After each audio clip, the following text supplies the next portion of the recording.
Welcome to CHAMPS Classroom Management for Success, one of the sessions offered here at the 2021 North Carolina Beginning Teacher Summit. My name is Angela Martin. I'm the Beginning Teacher Coordinator for Rockingham County Schools, and I will be your presenter today. There's a bit.ly link here for both all the handouts and for this PowerPoint. This is actually a very slimmed down version of a whole day training that both myself and Dr. Stephanie Ellis, who's our Executive Director of Behavioral Health, Crisis Intervention, and Student Safety, that we give for P-TECH and our own system. And so I hope you will enjoy the presentation today. So again, welcome. Let's work together, do our best to learn as much as we can, and respect and support each other through all the challenges. So let's do this. Our session objectives today will be to cover the research-based concepts, principles, and procedures of effective classroom management through the following model or approaches. We'll be looking at information from North Carolina Department of Public Instruction, from the Positive Behavior Intervention and Support, or PBIS, as well as the Safe and Civil Schools model called CHAMPS, Classroom Management for both K through 8 and secondary. So who am I? Again, my name is Angela Martin. I am the Beginning Teacher Coordinator for Rockingham County Schools. My experience, I began as a special education teacher for the first 5 years of my career. I then served as an assistant principal for 4 years. I've been a principal for 12 years, and this is my 6th year as the Beginning Teacher Coordinator in our county, and still going strong. So when we all stepped into our first classroom, we had this dream or this image of what we thought our classroom would look like, especially how the students might behave, how they might react to our lessons. We had this ideal. I hope this wasn't anyone's reality. Can you help me, Ms. Martin? This wasn't covered in any of my education courses. And as you can see, things are a little chaotic. So the big picture really about classroom management is that it's really about preventing misbehavior and continually refining what's happening so that students are increasingly respectful, responsible, motivated, and highly engaged in our instructional activities. The outcomes of having a very effective classroom management plan is that we get high rates of academic engagement, consistently respectful interactions, and we have posted expectations and observed student behavior that are aligned, they match. The CHAMPS approach specifically serves as a guide to decisions that teachers can make to build and implement a proactive and positive approach to classroom management rather than a reactive one. It does align with PBIS.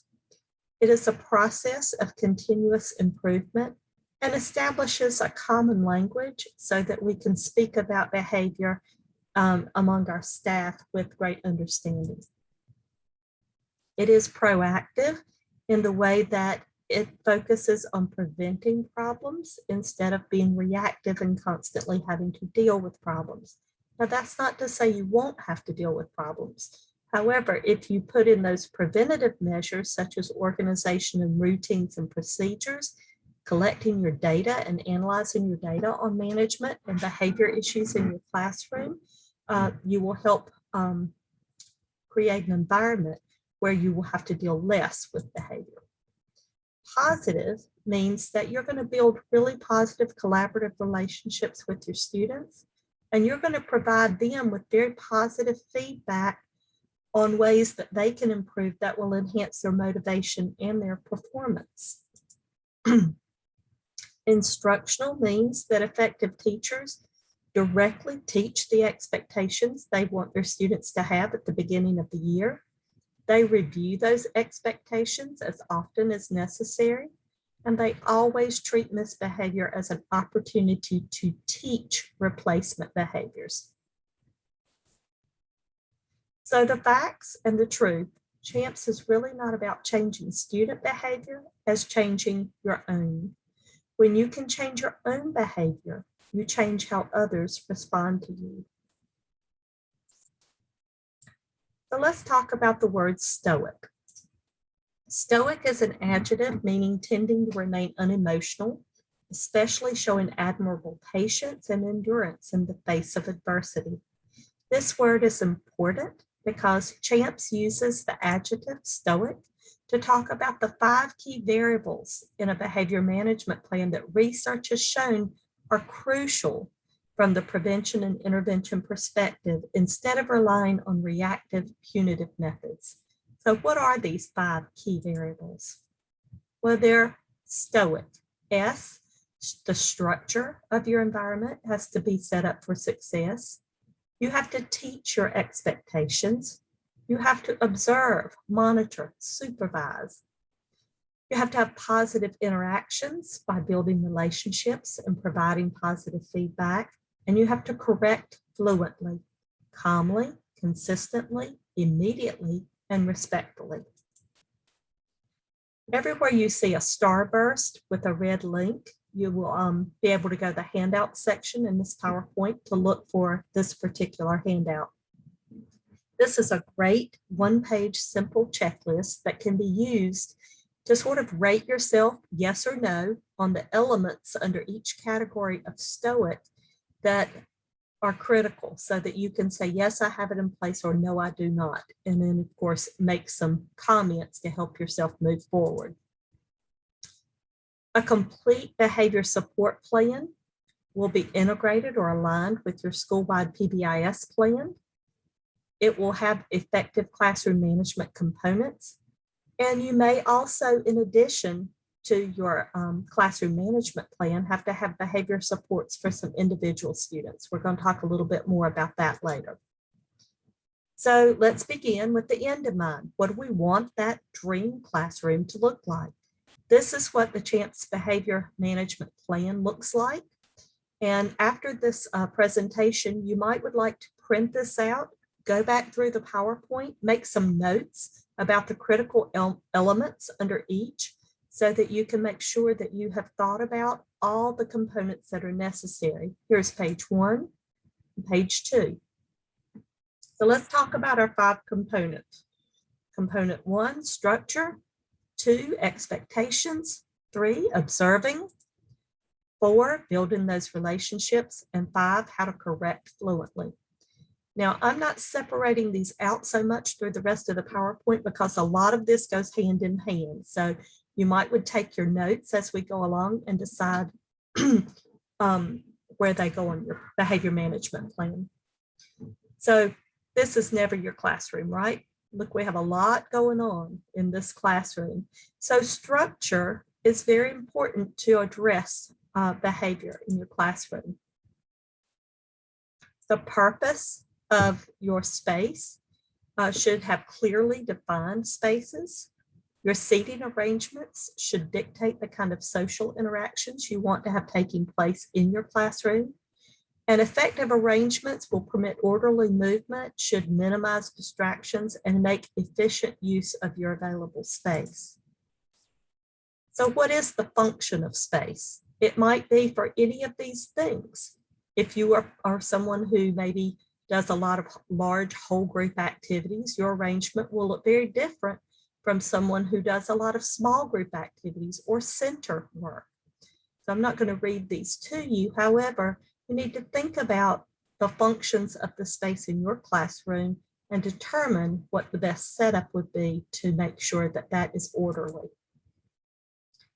You want to make sure your arrangement is consistent with your instructional goals and your activities.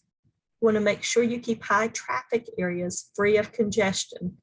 We may refer to that as having some highways in your classroom so that students and you can get to things around your classroom easily. Make sure that you can see your students and that your students can see you at all times. Keep frequently used materials, teaching materials, student supplies, easily accessible and in a place that doesn't disrupt your classroom if the student has to go get some of these supplies. And make sure that all students can see displays and presentations if you're using an active board, chalkboard, whatever. Now, I know during COVID, this has changed a lot of our seating arrangements due to the safety precautions. But in normal times, here are some examples of seating arrangements that you would want to explore. And here are some pictures of some seating arrangements. For example, this would be a more large group seating arrangement. But as you can see, the teacher can walk in between and around to be able to get to students very easily. This is a classroom set up with group activities and centers. This teacher has thought about organizing materials within the pods or desk pods so that students never have to get up to get glue, paper, pencils, pen. Very nice setup.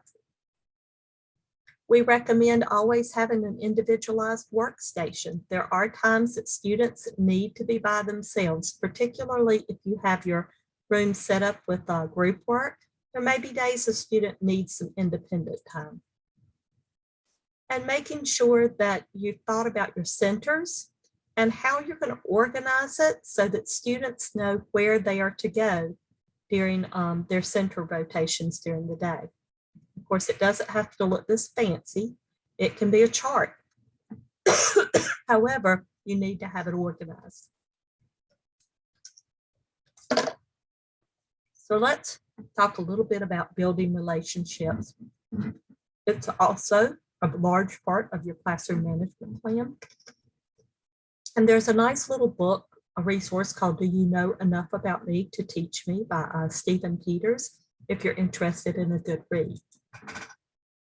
This is actually one of my favorite slides because to me, I call this the trifecta of good classroom management. In order to have good classroom management, it is impossible unless you've built collaborative, good, positive relationships with your students. Your instruction is engaging and your behavior in your classroom is being monitored and you have a plan that you are sticking to about what behavior should look like, expectations. And so making sure you're monitoring this behavior, you've built relationships and have engaging instruction they're all critical elements of your classroom management plan, or that standard 2 on your teacher evaluation instrument about creating a positive and engaging climate. You've got to be able to believe that all students can learn, to understand that behaviors are symptoms usually of something larger, and that the most mature person must change first. Excuse me. And you always want to have your classroom. I'm so sorry.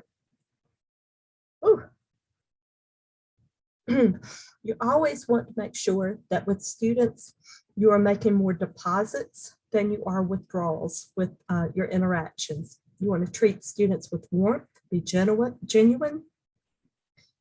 If you need to apologize, all of these behaviors rather than withdrawals.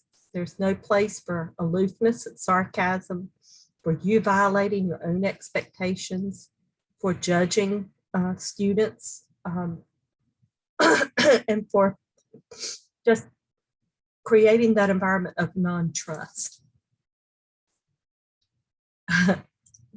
You ever had a cat that will bring you, as an ungrateful human, that will bring you a gift?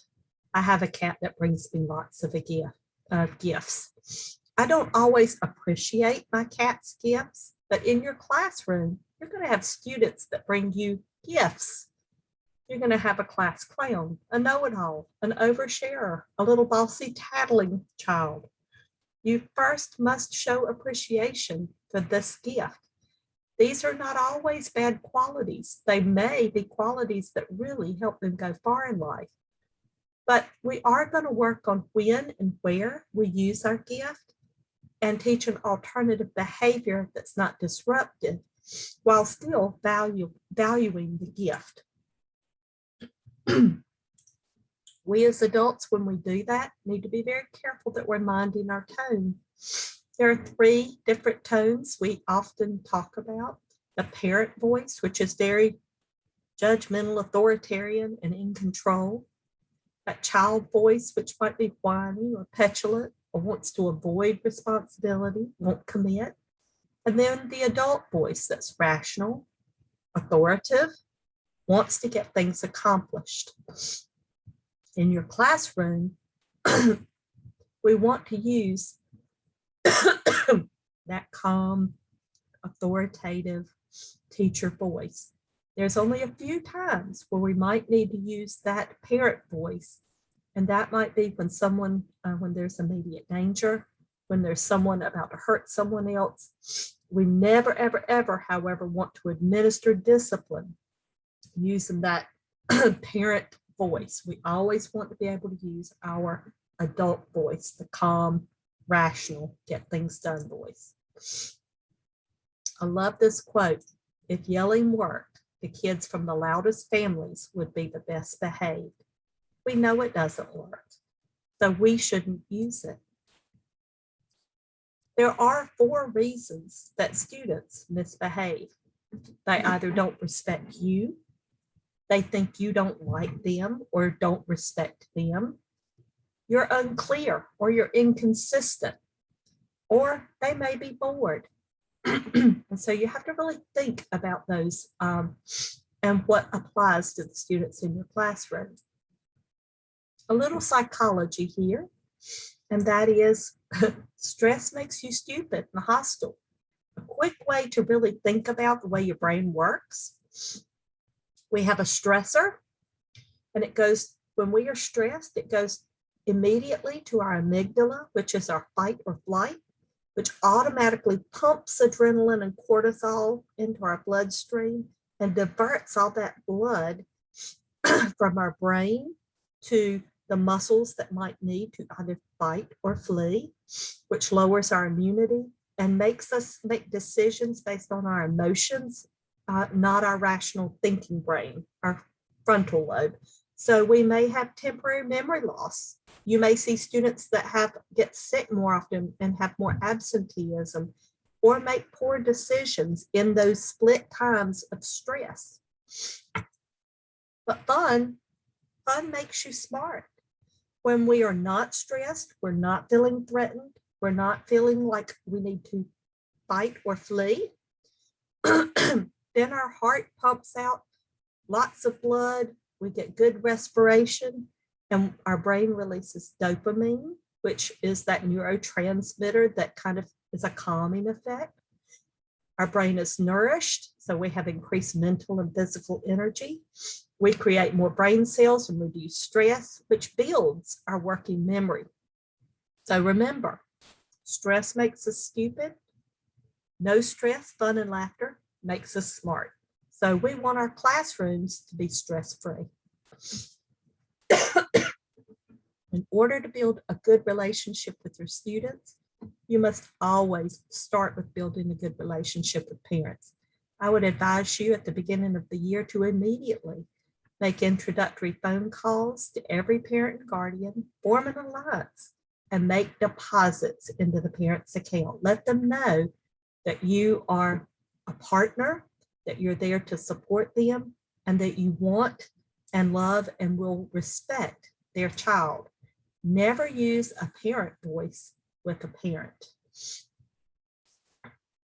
So let's talk about effective classroom practices. We're going to talk about expectations, procedures and routines, encouraging expected behavior and discouraging inappropriate behavior, and how to actively supervise. One of the first things we want you to establish in your classroom is an attention signal. Here are the things that it requires. It should be able to be given from any location in your room. You should be able to use it from outside of your classroom. It should meet the criteria of being visual, auditory, be mobile, and have a ripple effect. And what I mean by ripple effect is one person starts it, the next person continues to do it until everyone in the class has recognized and is using the attention signal. And when it says attention script, it just means that we want to make sure that everyone understands the same attention signal and what it means when you get that. We suggest using give me 5 or raising your hand. Excuse me. If you've taught this, then you must really continue to practice this, and you have to wait until students give you 100%. If you don't wait for 100%, then they will give you the percentage that you allowed them to. So if at 80% you stop and go on with your activity, then 80% is all you will ever get. You may need to give the attention signal multiple times. You may have to stop and wait and say, I'm still waiting on table number 2. I'm still waiting on table number 2 to stop talking so that we can move forward until you get 100%. In addition to that, we want you to think about classroom expectations. Expectations, we're going to talk about the difference between expectations and rules. Expectations allow us to create that vision of what student success will look like, to teach behaviors, to communicate positively what we want to see that looks like success at school. It builds a framework to guide teacher decisions about discipline, and it validates and supports individual teachers' procedures and requests. Some school-wide PBIS expectation charts will look like this. This is an elementary school example. And if you're a PBIS school, you will see that you usually have a slogan of expectations, something like this: be cooperative, be safe, be engaged, be successful. And a committee across the school has defined what cooperation looks like on the playground, what being safe looks like on the playground, and so forth and so on. This is a high school example: community, leadership, integrity, maturity, and belonging.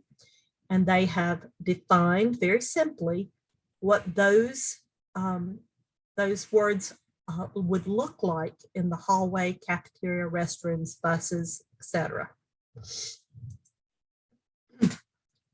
Now here's our lady, our friend, Miss Mudjacket. And Miss Mudjacket wants to go over her rules with you. Here are her rules: no talking, no running, no sneezing, no bedding, no looking out the window, no dorky hairstyles, which she's already messed up that one. No coughing, no laughing, no fighting. You see a pattern here? I'm sure you do. No, no, no, no, no, no, no. We don't want to be Miss Mudjacket. We want our expectations to be stated broadly. We want them to apply to people in all settings, and expectations will describe the general way that people should behave. Okay. Rules, however, which is what we want in your classroom. Remember, expectations are going to be school-wide. Rules need to be in your classroom. And the difference here is that rules will be observable and measurable. Rules may apply to just a small setting, like your classroom, and rules will clarify behaviors for that specific setting, such as your classroom. When you have rules, it allows you to teach behavioral expectations that are specific to your setting. It gives uniform instruction across multiple programs and settings within the school, consistent communication among all the people in your classroom and parents, and it does give legal, ethical, and professional accountability. Safety, we're all about safety. So which ones are expectations and which ones are rules? Remember, expectations are general. Rules can be observed and measured. So be considerate. Expectation or rule? You're right, expectation. We might know, each of us know what considerate looks like, but it might be different from me to you in specific settings. But place food items in their proper containers, rule or expectation? Rule. We could look at that, we could measure it, we could tally it. The same with remain seated during instruction and keep all four legs of your chair on the floor. I could tally that. I can observe that. So they are rules. I want you to meet my friend Oompa. This is Oompa. And he's a special friend that helps us remember the guidelines for writing your classroom behavior rules. The O stands for they should be observable behaviors that we can see. Measurable, we should be able to count the number of occurrences. They should be positively stated. What should you do to be successful? The U means they're understandable and in student-friendly language. And A, they're always applicable in the classroom. We don't break our own rules. You might need to teach your rules, certainly the first week of class. You might need to do it every grading period. You might need to review rules when we come back from a holiday or a long break, or when we see that we're having a problem with a certain rule and that you're having to dish out consequences more often than necessary because a rule is being broken. So we might need to do a lesson again. Part of our rules, but they're not really rules, they're just procedures and routines, is we need to think ahead of time about the routines and the rituals that are going to happen in our classroom that would decrease challenging behaviors. Some people use songs, games, dance movements, things like that to help teach procedures and routines. Routines give stability, communicate values such as caring and responsibility. They always ease transitions and decrease inappropriate behaviors during those transition times. And an effective teacher develops expectation and is consistent with rehearsing and reinforcing procedures and routines in his or her room. So there again is another little checklist that you can access of things you really want to think about for having a procedure or routine in your classroom. In other words, we do these things the same way every day. We put our items in the same place or basket every day, and that doesn't change. Remember, children, adults too, but children especially like to know the parameters, they like to know the procedures, and they like consistency. You also might need to think about a procedure for student work, how you're going to assign class and homework. For example, now we do it quite a bit electronically, but you may have planners or a place in your classroom where it's posted. How are you going to collect completed work if it's not electronic? Are you going to have a basket for each class? Returning graded work, will it be handed out by a student worker? Will it be put in folders for take home? And what are the policies for late and missing assignments so that those are consistent? You also really need to think about those transition times, such as when we enter class, what are the first things they need to do? If it's an elementary classroom and you're coming in the morning, more than likely, you're going to have students go straight to their cubbies or wherever they put their materials, put their coat away, get out what they need to get out for the day, and hopefully have an opening activity on the board or a bell ringer that says, get started on this, okay? What are you going to do about the students who are unprepared? Are you going to have materials out for them so that they can just go get what they need? How are you going to make sure that students who are returning after an absence get what they need? When do we pack up? Write down homework. Gather all of our items for the bus, for being dismissed to bus car riders or et cetera, maybe after school care.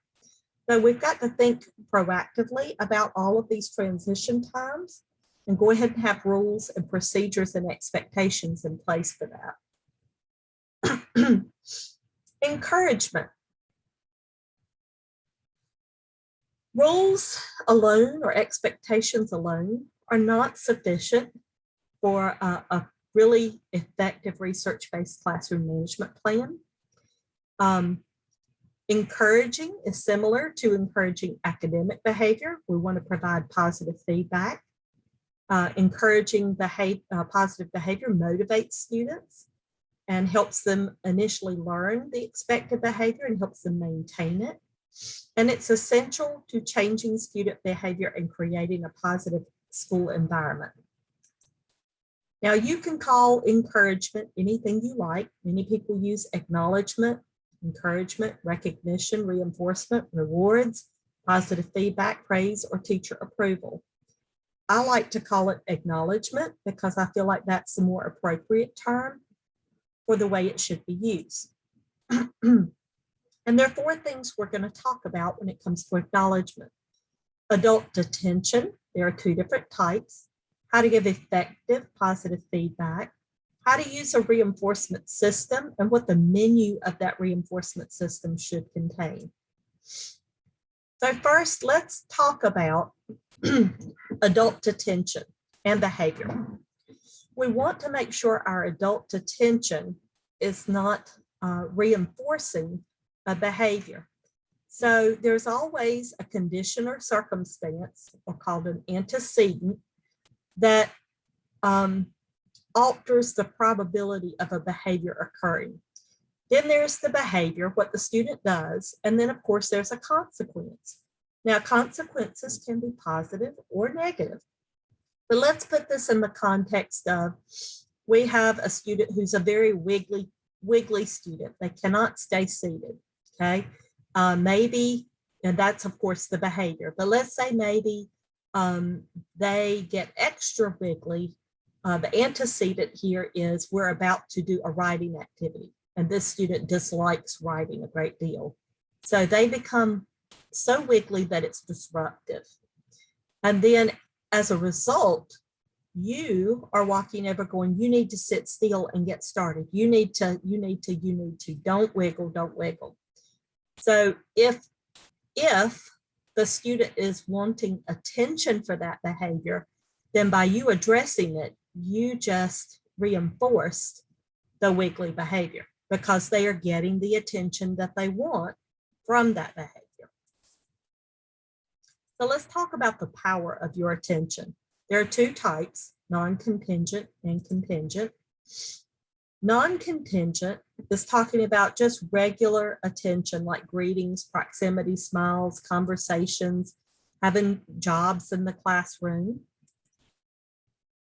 And this is how teachers and students build very positive relationships.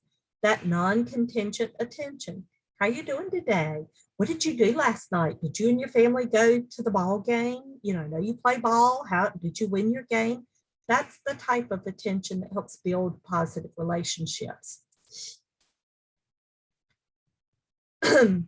Contingent attention, on the other hand, is provided only when it's based on the student's performance for an identified expected behavior. So that's praise, positive feedback, reinforcement, or maybe a tangible item. And that is contingent attention. Now, most of the time we kind of call this catching students being good. There was a research project done in 1993 by Shores, Dunter, and Jack that really measured this classroom management strategy. How often using that positive contingent adult attention improves behavior. And believe it or not, it improved behavior by 80%. 80%. However, you would think that pointing out what one student is doing correctly, they measured that, and they measured adults to see how often they used this strategy of pointing out when one student is doing things correctly. Knowing that it improves student behavior by 80%, you would imagine that teachers used this strategy at least 80% of the time. Well, you can see that's not the case. So what do you think?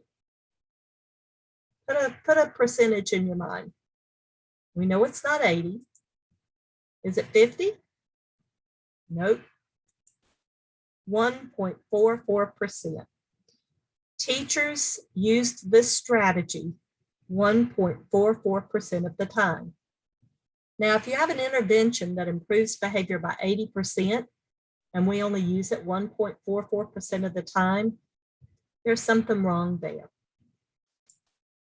So let's talk about a menu of reinforcers and how to use this positive adult attention. Acknowledgements or reinforcers need to be in 4 categories: activities, privileges, social, attention, or tangible items. And when we're talking about those positive reinforcers, we're talking about things like giving class dojo points, tickets, even just verbal praise from the teacher. But we're talking about what elementary school often refers to as, they'll have a toy chest, but we're asking you to have a schedule for earning acknowledgements or rewards, and we're asking you to have categories for your awards: activities or privileges, social attention, or tangible items. Why do we want you to have a menu? Because not all students get reinforced by the same things in the same way. Some students need social attention. Others don't want social attention. They want an escape or avoidance column. Some kids like activities, or they want tangible items. Students learning a new behavior need a continuous schedule of reinforcement. And students who have demonstrated mastery then can move to an intermittent schedule of reinforcement. And so the goal here is to create a learning environment where all of our students are engaged in being successful. We're going to teach and support and encourage them to be self-managers. We're not going to own their behavior. We're going to encourage them to manage themselves, and that we want them to be able to generalize all the skills that we've taught them about good behavior in other places outside of the school environment. So rewards are effective when they're used to build a new skill or sustain a desired skill. They are delivered always contingent upon that specific behavior. And then when we have success, we can then fade them gradually over time. So at the beginning, we're going to acknowledge frequently. It should be contingent upon seeing the desired behavior. We ask that you never take back points, tickets, or any sort of reinforcement that once they've earned it, they keep it. Now, if they continue to make a bad choice after earning it, they just don't earn anymore. And that they should be eligible to earn acknowledgements anytime during the day, not just in class, but anytime. You want your acknowledgements, that ratio, to remain high. It needs to be 4 to 1. You need 4 deposits for every 1 withdrawal. You want to involve all the staff that has contact with your school, your classroom, to be able to give acknowledgements and positive reinforcement. You want to develop some management system for keeping up, monitoring what you give out for positive reinforcement. And you want to involve your students in coming up with that reinforcement chart. The expectations that you're asking students, you want to give them sincere verbal feedback, and it needs to be specific and accurate as to the description of why they are earning it. And when we deliver reinforcements, just keep in mind that it always goes from tangible to intrinsic, external to internal, frequent to infrequent, predictable to variable, and that we always want them to be developmentally appropriate. So an example, remember, we're rewarding the behavior and not the person. So we're going to say things like this: you're working hard and on task, quiet during independent seat work. That's very respectful of others trying to get their work done. Nice job. Or here's your dojo point. Or here's your ticket. Rather than saying things like, oh, you're such a good student, I think I'm going to make you my student of the week. Well, what does that mean? What did I do to deserve that? So you really need to make sure you're descriptive and specific. The types, again, on your chart, you want to give options for social activities, social engagement for an activity, an escape like a homework pass, or tangible items like your treasure chest. And some examples of things that could go on that chart are here.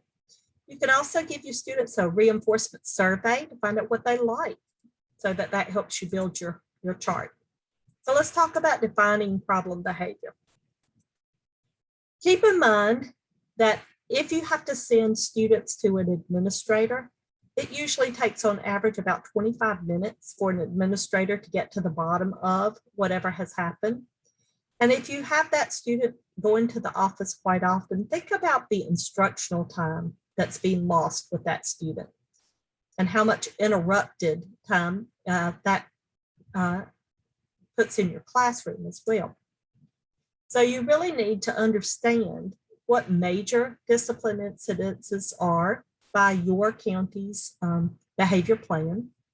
Those are things that would need to go directly to the office versus what are minor incidences that your administration or your district expects for you to handle in your classroom. And once you have a good, clear understanding, then you need to have consequences that help you to deal with your minor discipline incidences in your classroom. So punishing students doesn't teach them the right way to act. We want to teach our students the right way to act. You need to understand sometimes that behavior is a signal for another problem, such as a skill deficit.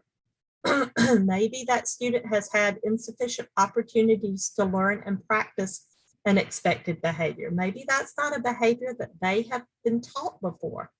It could be a performance deficit. They lack the motivation to perform that preferred behavior, okay?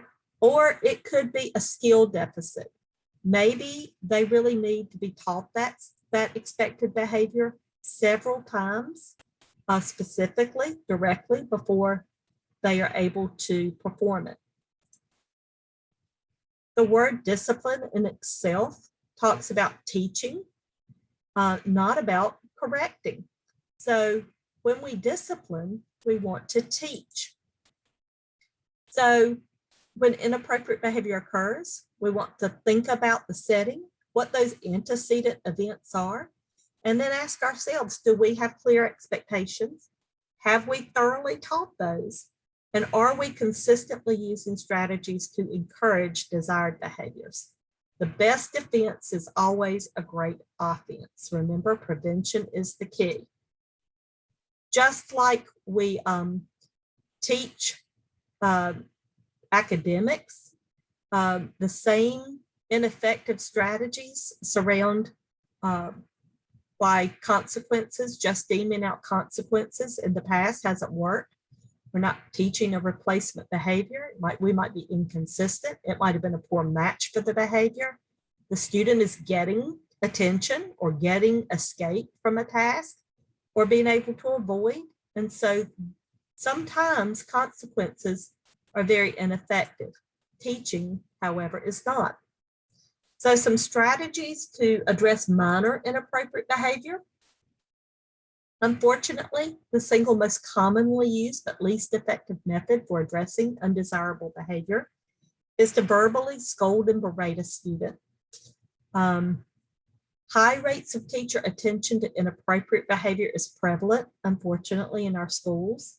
This attention for misbehavior exceeds attention to appropriate behavior and contributes to the continuation of much of the problem behavior. Study from White in 1975. So remember our ratio, 4 deposits to 1 withdrawal. So acknowledgements of positive behavior is very, very important. Have you ever heard a teacher use these to manage minor behavior?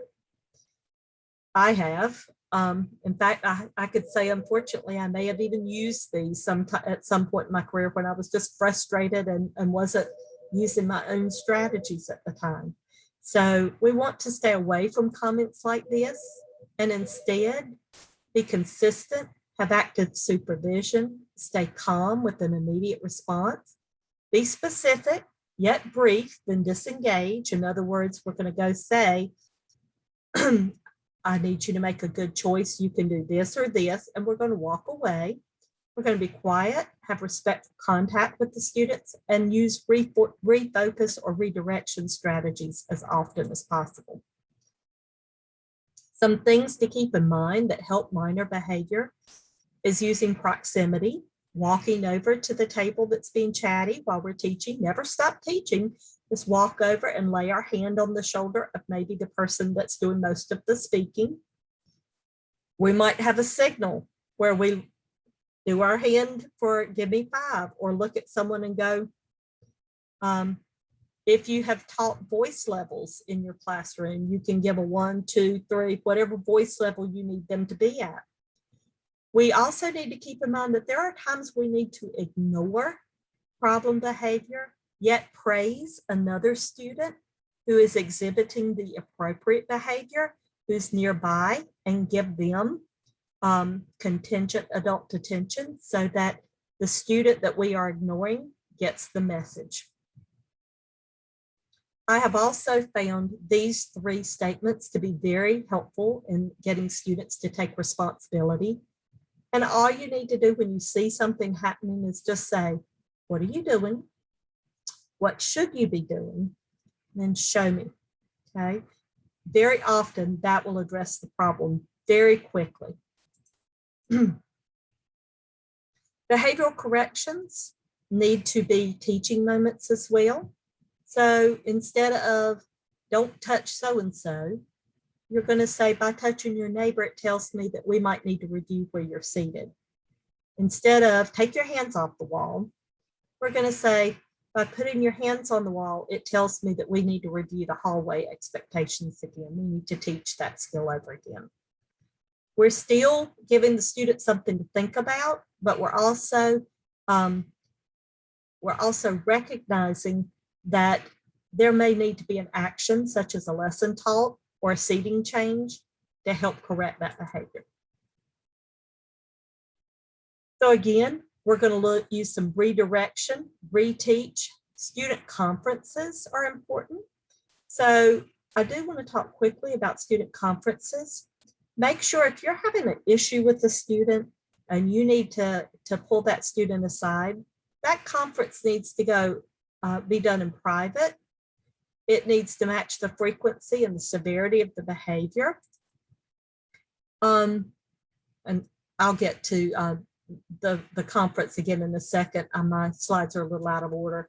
Redirecting would mean things like, Frank, please be respectful and listen to Jamal.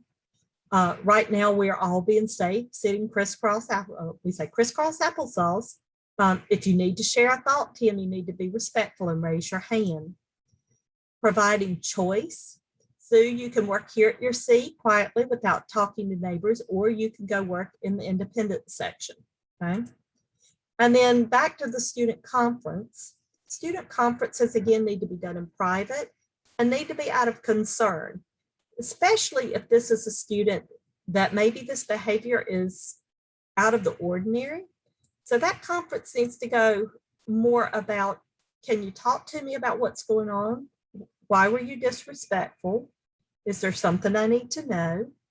So that you can get to the bottom of what the circumstance is, and then reteach and remind that student what the expectation is in the classroom, and maybe what you can help he or she do at that time to get themselves back in line with the classroom expectations. So error correction, you should never overlook minor misbehaviors. Don't avoid correcting and teaching constantly. You need to embrace correction as a tool to truly help students. Correction is not punitive, it is instructional. You need to create the expectation that correction is going to happen all the time, that feedback is the norm. If you're not following the procedure, if you're not following the rule, everyone gets caught. It doesn't matter who you are. If you don't create that environment and you're not consistent with correction for everyone, then you will give the impression that your classroom is unfair and that you have favorites. Always try to correct privately. Use preferred adult behaviors that maintain respect for the student.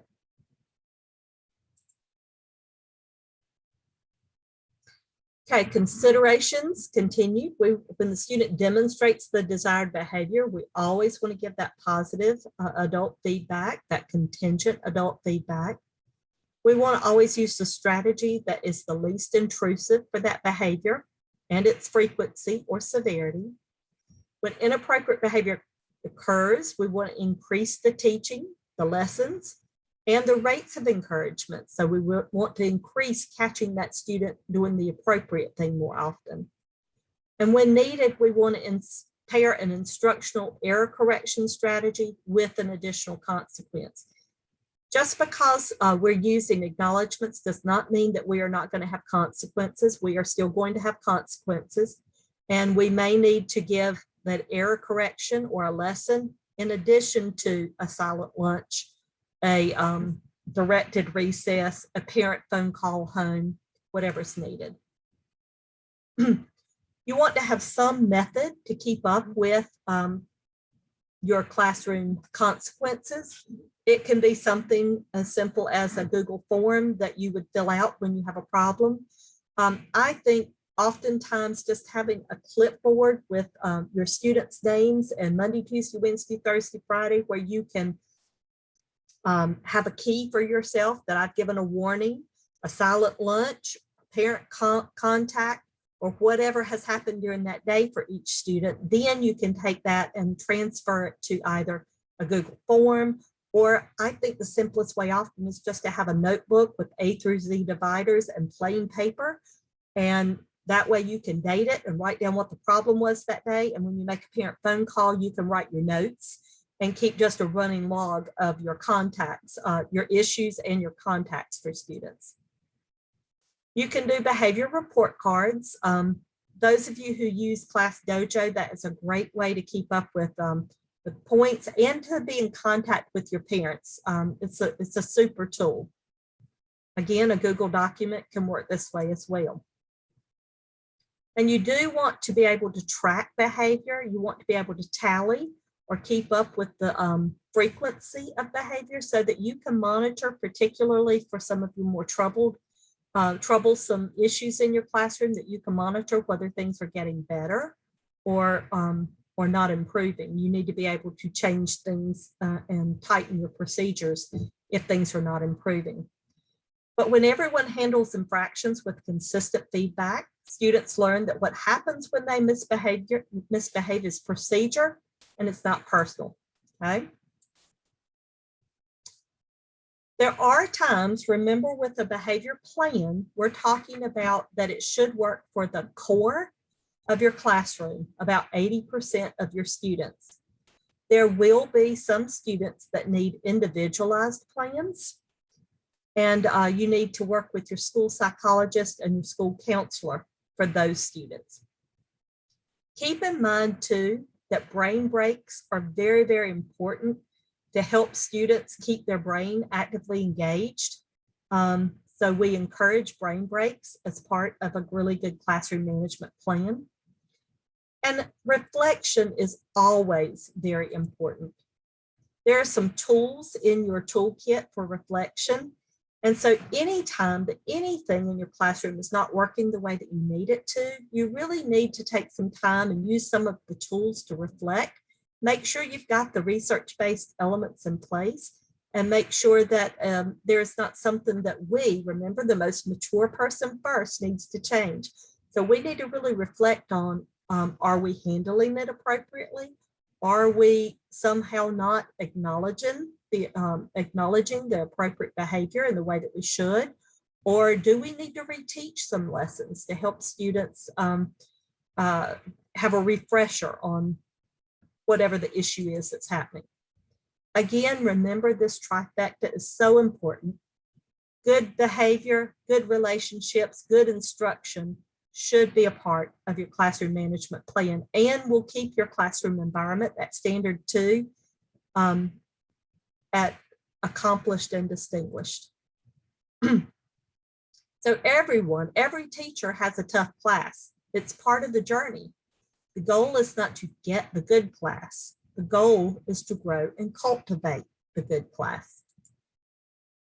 And so again, please feel free to get in touch with me. My name is Angela Martin. Here's my contact information, my email. And again, the references, this information comes from all of these particular sites and these, this research. And I think that is the end of our slides for today. I know I rushed through quite a bit, but I believe we're in under an hour. Please do email me or get in touch with me here in Rockingham County Schools. And I'm glad to assist you in any way that I can. I thank you for joining me today for CHAMPS, Classroom Management Strategies for Success. Have a great afternoon.